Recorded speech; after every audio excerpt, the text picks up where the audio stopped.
بسم اللہ الرحمن الرحیم۔ السلام علیکم ورحمۃ اللہ وبرکاتہ۔ حضرت عمر رضی اللہ عنہ کا پیام دریائے نیل کے نام۔ مصر میں زمانہ جاہلیت سے یہ دستور چلا آ رہا تھا کہ جب بھی دریائے نیل ٹھہر جاتا تو ایک حسین اور خوبصورت لڑکی کو قتل کر کے دریا کے حوالے کر دیا جاتا تو دریائے نیل پھر حسب معمول چل پڑتا۔ حضرت عمر رضی اللہ عنہ کے دور خلافت میں جب مصر فتح ہوا اور حضرت عمرو بن العاص رضی اللہ عنہ وہاں کے گورنر مقرر ہوئے تو اس وقت بھی حسب معمول دریائے نیل کی روانی ختم ہو گئی اور وہ ٹھہر گیا۔ اس موقع پر حضرت عمرو بن العاص رضی اللہ عنہ سے لوگوں نے اس دستور کا ذکر کر کے اس کے مطابق عمل کی اجازت چاہی۔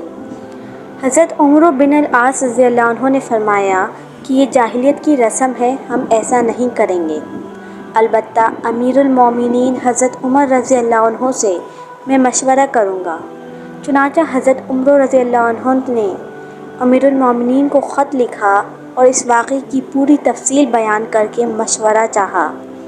امیر المومنین حضرت عمر رضی اللہ عنہ نے اس کے جواب میں دریائے نیل کے نام ایک چٹھی روانہ فرمائی اور حضرت عمرو رضی اللہ عنہ کو لکھا کہ وہ چٹھی دریائے نیل میں ڈال دیں۔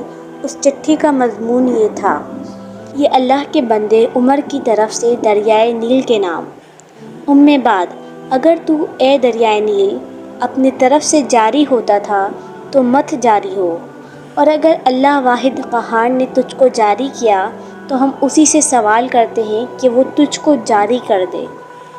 حضرت عمرو بن العاص رضی اللہ عنہ نے یہ چٹھی دریائے نیل میں ڈال دی۔